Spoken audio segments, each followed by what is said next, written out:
Now, Nietzsche said back in the late 1800s that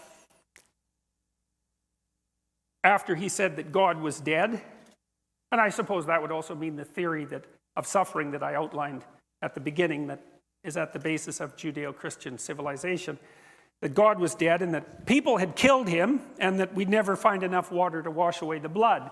It's a paraphrase, but I've got the basic message right. And he also said there'll be two consequences of that: nihilism, because there's no transcendent meaning, and a move to totalitarianism because people can't tolerate nihilism. And he said the most likely pathway to totalitarianism would be communism, essentially. He didn't quite use those words, but he meant that. The words are close enough. He said socialism, but I'm going to use communism to distinguish it from democratic socialism. And he said that probably tens of millions of people would die in the 20th century as we played out that experiment. And then he said, but it might be worth it if we learn something from it. Rough, man. I mean, and unbelievable. Like, I cannot figure out how in the world he knew that that was going to happen, especially so far in advance. But Dostoevsky knew the same thing. He wrote this book called The Devils, or The Possessed. You could read that. That's a great book. It takes about 150 pages to get going. But once it like everything snaps together after that, you know, and then it moves.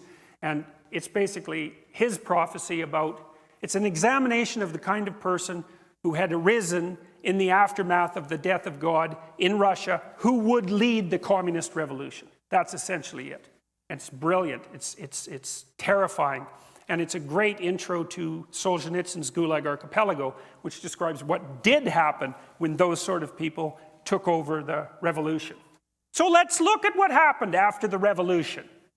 And we might say, well, how about we replicate the experiment a few times? Because you know how it is. If you're running a scientific experiment, you want to find out what something does if you allow it to behave. You don't want to just run it once because, well, maybe there was something specific about those conditions that led to the outcome. You want to generalize it across multiple circumstances. So we might say, well, let's take this set of ideas and let's run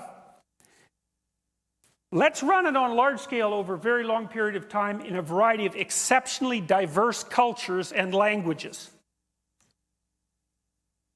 So let's do that. Okay, well, we could first start with the Soviets. People, even now, because it's like the 100th anniversary of the Russian Revolution, are celebrating Lenin. It's like, that's not good. That's like celebrating Hitler. Okay, I'm dead serious about that. It's not good. And the fact that people can dare to think that that's okay means that there's something wrong with the way that we look at history. Lenin was a monster. And if you want to know about that, you can read Solzhenitsyn's writings about Lenin. Because the communist apologists say, well, it wasn't Lenin. Lenin was a good guy. He was all motivated by love of the working class. It's like, well, his henchman was Stalin. And if your henchman is Stalin, you're not a good guy. and Lenin was around during the early collectivization. And if you read what he wrote, you'll find out that he was perfectly willing to have any number of people die as long as his ideological system could be brought into being. So there's no celebrating Lenin. There's no we're cool, young, Marxist, hip revolutionaries, and he's our idol. It's like, there's none of that. Not if you know anything. Not if you're decent. Well, there was the death of the kulaks, I told you about that. There was the Ukrainian famine, that's 6 million gone there. There was the rise of the Gulag state because it turned out that Russia, the Soviet Union, couldn't run on the principles that it had laid down as sacrosanct. They just didn't work, so you had to enslave everybody and run your economy as a slave state, essentially. And try not to kill the people in the gulags so fast that you can't suck some productive labor out of them. There's the death of tens of millions of people. We don't even know. The estimates range from 15 to 60 million. And like, we won't get too picky about the numbers because after the first 10 million, you kind of made your point. And the fact that we don't know between 15 and 60 is actually an indication of the horror of it. because our count is off by tens of millions. And that's only within the last century.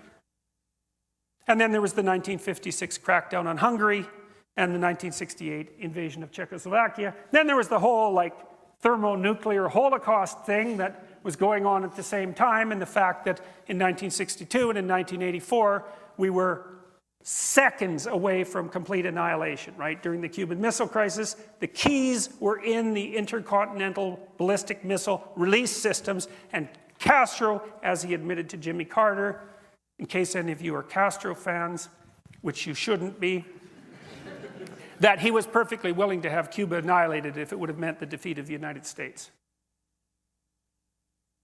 And then in 1984, approximately, I may have the date exactly wrong, the Russians received an indication from their early warning systems that the Americans had launched 5 thermonuclear missiles, and one Russian decided that it was a mistake and refused to launch the retaliation.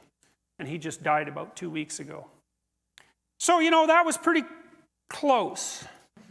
And so that was experiment number 1, let's say. That wasn't good, that experiment. Let's put it that way. It wasn't good. It was exactly the antithesis of good. It was precisely the antithesis of good.